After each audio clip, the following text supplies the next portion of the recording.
Assalamualaikum warahmatullahi wabarakatuh. Terima kasih kepada penganjur bagi seminar antarabangsa pengajian Islam Kontemporari ISIS 2021. Seterusnya kepada tuan-tuan dan puan-puan sidang penonton yang dirahmati oleh Allah Subhanahu Wa Taala. Baik, tajuk paper saya ialah kitab-kitab hadis dalam pengajian takmir di institusi masjid di Perlis. Kajian tinjauan. Pengarang adalah Khairullah Amin bin Ahmad, saya, dan bersama dengan saya Dr. Muhammad Luqman bin Maksin, kami daripada Kolej Universiti Islam Perlis.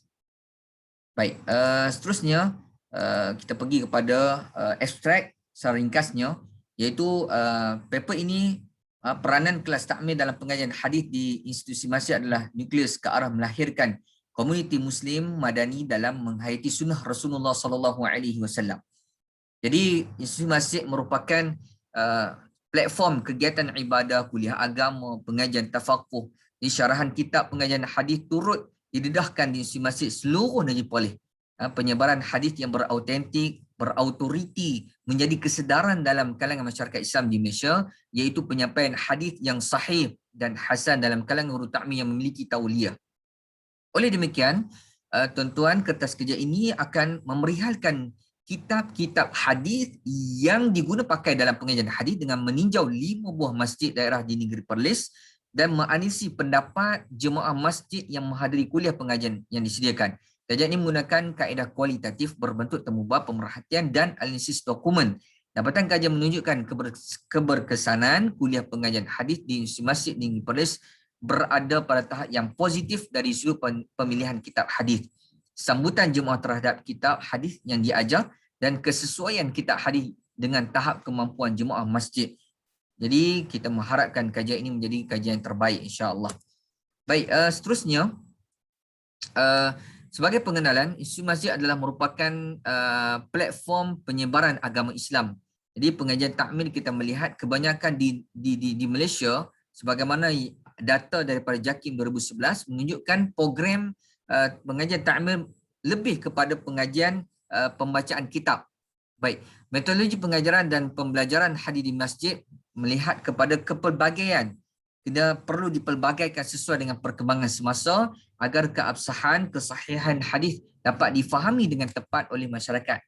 Baik, di Perlis kita ada 101 masjid dalam 3 daerah, Kangar, Arau dan Padang Besar. Jadi kita memilih 5 masjid daripada 5 masjid daripada mewakili Kangar, Arau dan juga Padang Besar.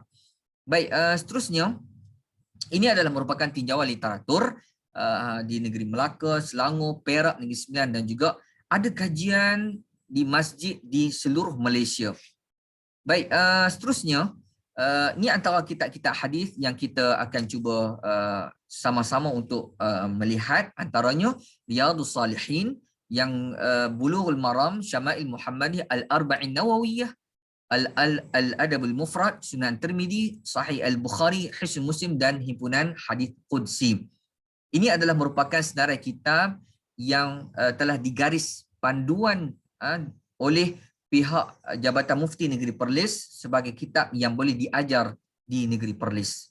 Baik, nanti kita tengok apakah signifikannya. Baik, antaranya kitab Riyadhus Salihin dikarang oleh Al-Imam An-Nawawi rahimahullahu ta'ala yang wafat pada tahun 676 Hijrah. Jadi secara ringkasnya, kitab ini memiliki 16 kitab dan kebanyakan dalam kitab ini bertaraf sahih. Cuma ada yang daif dinukilkan daripada kitab hadis yang sahih, kitab-kitab yang sahih terkenal dan masyhur. Jadi dibawakan ayat Al-Quran dan juga disyarahkan, ditulis kepadanya oleh Imam Nawawi muttafaqun alaih kalau riwayat Bukhari dan Muslim. Baik, seterusnya kitab Bulughul Maram min Adillatil Ahkam karangan Al-Imam Ibn Hajar Al-Asqalani rahimahullahu ta'ala yang wafat pada tahun 850 Hijrah. Jadi kitab ini ada 16 kitab, bab-bab yang besar, ada 97 bab, disusun mengikut ahkam fiqhiyah. Maksudnya dalam ini adalah hadis-hadis al-ahkam ataupun hadis-hadis merangkumi fiqh dalil. Baik, seperti solat, zakat, puasa dan sebagainya. Seterusnya iaitu kitab Syama'il Muhammadiyah yang dikarang oleh Muhammad bin Isa At-Tirmidzi rahimahullah. yang wafat pada tahun 273 Hijrah, yang memuatkan hadis-hadis berkaitan tentang physically dan juga dari sudut akhlak baginda Nabi SAW, dari sudut bagaimana makanan Nabi SAW, minum dan juga makan dan minum dan sebagainya. Baik, seterusnya kitab yang keempat, Al-Arba'in Nawawiyah, dikarang oleh Al-Imam Nawawi rahimahullah ta'ala, yang wafat pada tahun 676 Hijrah, yang mana kitab-kitab yang mana hadis-hadis dikumpulkan dalam ini merangkumi 42 hadis yang merangkumi kepada seluruh aspek dalam bidang agama Islam ini, yang mana juga ditambah 8 hadis daripada Al-Imam Ibn Rajab Al-Hambali rahimahullah ta'ala, yang wafat pada tahun 795 Hijrah, yang mana disokong oleh hadis-hadis sahih yang lain dan disyarahkan daripada Al-Imam Nawawi rahimahullah ta'ala. Baik, kemudian yang kelima, Al-Adabul Mufrad, yang dikarang oleh Al-Imam Al-Bukhari rahimahullah ta'ala, yang wafat pada tahun 256 Hijrah, yang mana hadis dikumpulkan oleh beliau memelihalkan tentang kesempurnaan akhlak muslim sejati dengan menjadikan Nabi SAW sebagai qudwah, sebagai contoh teladan yang baik. Seterusnya, kitab yang keenam iaitu Sunan Tirmizi, dikarang oleh Al-Imam Tirmizi rahimahullah ta'ala. Kitab ini yang mana juga ditulis menurut kepada bab abwab fiqhiyah, bab-bab tentang fiqh. Baik, kemudian kitab yang ketujuh iaitu Sahih Al-Bukhari, dikarang oleh Al-Imam Bukhari, yang wafat pada tahun 256 Hijrah, yang mana kitab ini antara merupakan kitab yang sahih selepas kitab Al-Quran, yang mana tuan-tuan ini adalah kitab yang masyhur. Baik, kemudian yang ke-8, kitab Hisnul Muslim. Ini juga dikategorikan sebagai kitab hadis yang dikarang oleh Al-Imam Sa'id ibn Ali ibn Wahf Al-Qahtani rahimahullah, yang menyusun mengumpulkan hadis-hadis berkaitan tentang doa di kira pagi dan petang, azkar as-sabah wal masa yang pernah dibaca oleh baginda Nabi SAW untuk diamalkan dalam masyarakat. Yang kemudian yang terakhirnya, himpunan hadis qudsi yang dikarang oleh Syekh Mustafa Al-Adawi, yang wafat pada tahun 202 Hijrah, yang mana kitab Sahih Al-Hadis Al-Qudsiyah, iaitu hadis qudsi yang sahih. Jadi menyusun hadis-hadis qudsi yang disyarahkan hadis-hadis yang lain dengan lengkap. Kitab ini disusun dikumpulkan hadis-hadis Nabi SAW yang sahih dalam bidang fiqh. Baik. Jadi berdasarkan kepada kitab-kitab ini, maka kita membuat kajian. Berdasarkan kepada kitab ini, kita melihat kepada latar belakang demografi guru takmir di negeri Perlis.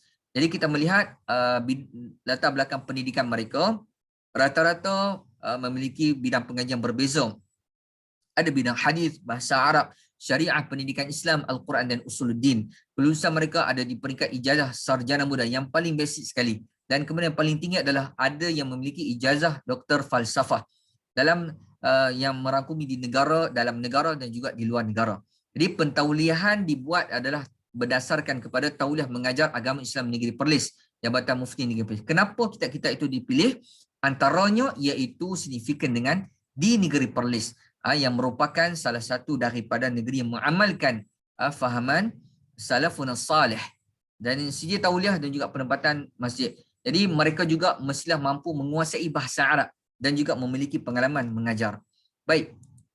Kemudian analisis dapatan kajian memperlihat kepada 3 perkara yang utama. Yang pertamanya iaitu faktor pemilihan kitab hadis. Jadi ini berkaitan tentang pemilihan kitab hadis adalah mengikut kepada silibus pengajaran negeri Perlis, undang-undang tubuh negeri Perlis sesuai dengannya. Dan juga kitab Turath Kefahaman Salafun Salih dan ulama mu'tabar. Kitab tersebut kitab yang autentik dan sesuai untuk diajarkan di masjid-masjid. Kemudian faktor iaitu analisis dapatan kajian melihat kepada bagaimana sambutan jemaah. Maka kita melihat sambutan jemaah positif dan juga baik.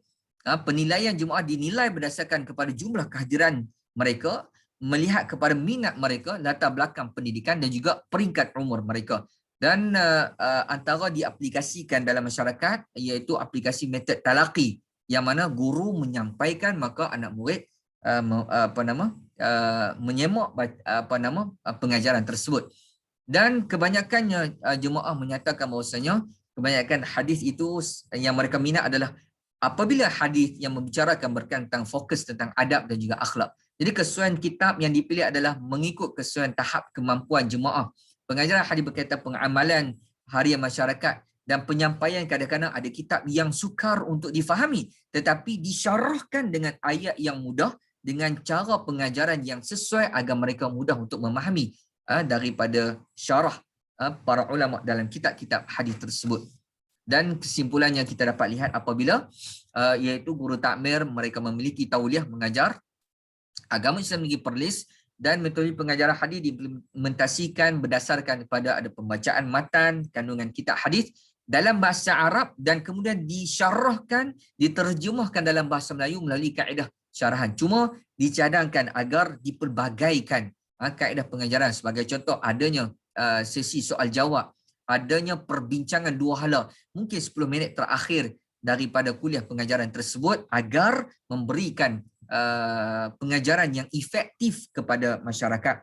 Dan pemilihan kitab itu mesti mengikut kesesuaian tahap kefahaman jemaah masjid tersebut. Jadi sekadar itu sahaja, mohon komentar daripada pihak penonton dan juga kepada mereka yang membaca dan yang melihat paper ini, insya-Allah. Jadi wallahu taala alam.